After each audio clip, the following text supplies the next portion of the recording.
Hey guys, welcome back to Legit Level Review. Today's episode marks the start of reviewing the 3 Ocular Miracle levels, which are Reverie, Faith, and Diligence. I'll be giving each of these levels their own unique reviews to help the pacing of the video feel more natural compared to a massive hour-long review. As always, I want to give a huge thank you to Taryn, Aeon Air, and this idiot for helping me proofread my scripts and giving me editing advice. With that being said, I'm going to roll the intro and turn things over to this episode's special guest, Mr. Technical himself. Yo, I gotta get one thing straight. You gotta tell me this shit though. Why your girl bump? I don't wanna pop my goddamn trunk. I don't wanna smoke myself with a skunk. I don't wanna push myself out of love. Got good brain, but I'm done. The gameplay in Reverie is, interesting, to say the least. Normally, levels start out pretty mellow, almost like it's getting you ready for what's to come, but in Reverie, you're just kind of thrown into it. The constant game mode changes begin almost immediately, and there's even a duel, although it's relatively short. The part following this is fairly simple. Although there are lots of inputs you need to do, it's quite easy to grasp. However, in the part directly following, you're in for a ride. Probably the most awkward and inconsistent part in my opinion. There's a lot of practice that goes into getting the hang of this one. The mini ball slope at 37% is the greatest example of these aforementioned inconsistencies. Due to the way the game handles different refresh rates, this slope acts very differently on 60Hz compared to something like 240Hz. Your refresh rate dictates how many clicks you'll have to do in the very short UFO right after. By far, the craziest part of this level. Thankfully, the level cools down after this part with an easy ship section. It's one that you may struggle a bit with on 60Hz, but overall it isn't too bad. After this is probably my least favorite part of Reverie. After a small break from ship gameplay, you're thrown into yet another ship part. This ship part was very poorly built and tested. There are times where you'll feel like you died to basically nothing, and it can get very frustrating. The green orb in the middle of the part doesn't really make matters any better. You're essentially forced to hit it as early as possible for the teleporter to work. Once you're out of the ship, you have another awkward section that's supposed to sync to the music, but it kind of fails. This is evident when you try to perform the spider click at 63%, and occasionally you'll just randomly die to the block in the middle. After this is another ship section where you're forced to hit the slopes in a certain way for the part to work, and this is yet another part of what makes Reverie so frustrating to play. There are 5 of these slopes. Originally, there were no invisible blocks to stop your ship from flying upwards or downwards, so the part was actually near impossible in its original state. A very interesting and odd gameplay choice that required lots of bug fixing.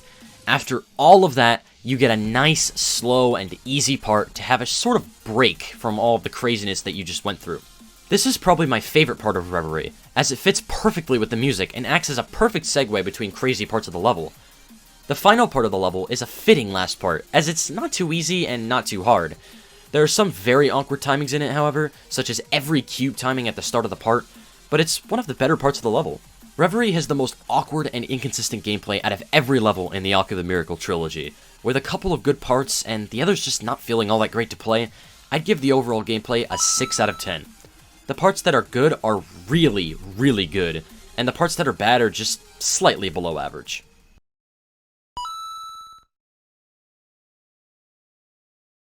Reverie is my favorite level of the trilogy in terms of design and consistency. Of course, I could be biased in saying this since this section opens up with ISANE, a creator I've been swooning over for years now. A brief callback to my Falcon 16 review even has me asking ISANE to be my collab daddy. ISANE, if you're watching this, please let me be your collab daddy. It's like having a sugar daddy, but instead of sending me photos of yourself, you send me nut-worthy god-tier collab parts. And holy shit, Senpai noticed me. Continuing the trend of making ISANE my favorite child in this series, I really have nothing negative to say about this part, except that some of the ground structuring looks kind of awkward. Yeah, that's really all I could come up with to critique, although it's clear to see why when you look at the block design, pulses, air deco, structuring, you name it. You could look at ISANE's newer work and point out that it is much cleaner than what's featured here, but I feel the messiness benefits him, considering every level in this series is extremely cluttered to the point that cleaner parts end up feeling out of place, which I'll touch on more later. Next up is Zaimasu, another one of my favorite creators of all time. I think it's easy to see why when looking at her absolutely gorgeous block designs.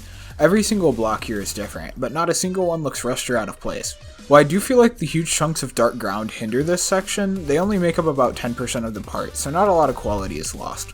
Watching this part on repeat gives me roughly the same effect as drinking an entire bottle of 5-hour energy, and I can safely credit Imasu's work for getting me through both the process of writing this script and landing me in the ER due to heart failure, although in hindsight, that could have been the 5-hour energy. Following this is one of the weirdest parts for me, which is REUNOMI. I don't really know how to describe my problem with this part.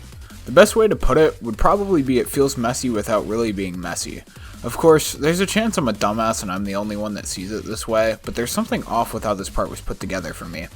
The blocks, ground, and background all feel like they were taken from completely different collab parts and put together to make this clusterfuck of a part. Another issue I have is how bright everything in this part is. The last time I checked, space was supposed to be a dark and desolate abyss, but REUNOMI be out here recreating the big motherfucking bang. Despite this, the general color usage still makes this part amazing, and I like the touch of bouncing on the rocket for the transition out of the part. Next up is... oh wait, it's REUNOMI again. I'm counting this as a separate part since I actually had to do a double take and make sure the same person made these two parts. Whatever problems REUNOMI was having earlier, he definitely fixed here. While I still think the ground feels a little out of place, the rest of this bit is the top quality shit that we've come to know and love from the art god himself. I love the foliage and the sky in the background, and the light emitted from each of the spikes. Plus, the immersion is really on point here. I feel like REUNOMI's created a place where I could take my family out to a picnic, fall under the stars next to my sweetheart, or bury the body of my still conscious asshole boss who's been underpaying me for the past 6 months because he felt the local hockey team was more important than my health insurance. I fucking hate hockey. Oh god, here we go. It's the core part, and boy do I have some shit to say about the core part. For starters, this part makes absolutely no sense in the context of the level. The transitions in and out of it are point-blank teleport portals, which makes the adjustment to this random part even more jarring. In general, I'm not a fan of this style, but there have been some core collabs or mega collabs that have come out okay since they were consistent in style. But in a level like this, the only worse option the host had would have been inserting a random modernistic section. To be fair, this part isn't all bad. The colors are fantastic, and I like some of the massive rotating saw blades scattered throughout. But at the end of the day, core is a dead style for a reason, and this level could have done without it.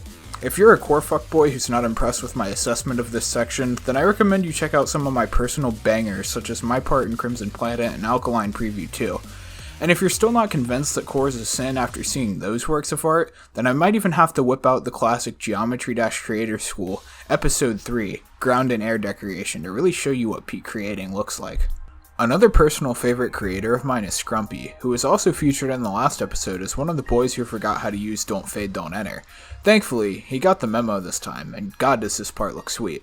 I feel like at this point I don't really need to point out SCRUMPY's elite block design since it's always the highlight of his parts, but here they're enhanced even more by the solid ground and incredible air decoration featured throughout. Another awesome touch is this weird space dust shit. I don't actually know what this is called, but it looks cool as fuck, and the rings going around it look really nice. Once you enter the second half of this part, things start feeling a lot more cluttered due to the structuring that comes with tight ship corridors. This is almost unavoidable and not particularly SCRUMPY's fault, but it does make me prefer the first half of this part quite a bit over the second. Alright, no sugarcoating it. Zero, I love you, but this is a fucking abomination. Like, when the best thing about a part is the logo, something's gone terribly wrong. I don't feel too bad about tearing this apart since Zero has vastly improved since making this, even having a much better part in Faith, the second level in this series. But since I'm here now, I have no choice but to point out the atrocious colors, weird arrows in the ground, terrible block design layering, and the complete randomness of the whole section. I would rarely ever choose 2 Girls 1 Cup over a Geometry-Mega Collab part, but this is really testing my limits. I'm even ranking this below the core part, which is impressive for me. Again, no hate towards Zero here, as this is clearly something from very early on in his creating career. The man is an absolute beast now, but goddamn does this not excuse why the host thought leaving this part in was a good idea. Reverie's final part goes to HELPEGASUS, who's been on legit level review more than anyone else so far. That's because HELPEGASUS is a fucking legend who pumps out collab parts faster than the Paul brothers pump out shitty music videos. This does mean that HELPEG's parts can be a mixed bag, and unfortunately I haven't gotten to review any of his amazing parts yet, but this is probably my favorite out of the ones I've done so far.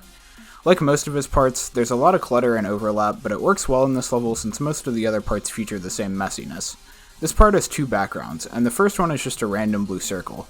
Maybe this is Space's equivalent of Goat Seeing Me, or just a weird attempt at a black hole, but I don't really understand the point of it. The second background is much better, featuring a nebula and some stars and some other cool space shit. I like the structuring of this part a lot, and the blocks add to the experience instead of taking away from it, which is something that HELPEG sometimes struggles with. The transition out of HELPEGASUS' part leads into a really nice end screen made by Dafla. It's a unique way to end the level, as it references Metalface's part in Faith, which is the first part of the next level. I think this is a super cool way to tie the two levels together. As a result, it might be my favorite end screen in the trilogy, despite being the simplest. Like all of the levels in this trilogy, Reverie has some consistency issues, and some parts are obviously far better than others. The high points in this level do shine brightly, but there are also some parts that either feel completely random or are honestly just bad. Despite this, I still think this level manages to offer the overall highest quality in parts, with some fair competition from Diligence. I'm giving the decoration here a 7 out of 10. Between my 7 out of 10 on the decoration and technical 6 out of 10 on the gameplay, Reverie earns itself a 6.5 out of 10. This puts it above average enough to stand out from the random slop on the featured page, but not enough to be anything super special beyond its association with Ocular Miracle. That's all for this episode. The next 2 reviews will be on Faith and Diligence if you couldn't guess that already, so stay tuned for those. Till next time, bye! Yo, I gotta get one thing straight. You gotta tell me this shit though. Why your girl bump? I don't wanna pop my goddamn trunk. I don't wanna smoke myself with a skunk. I don't wanna push myself out of love. Got good brain, but I'm dumb.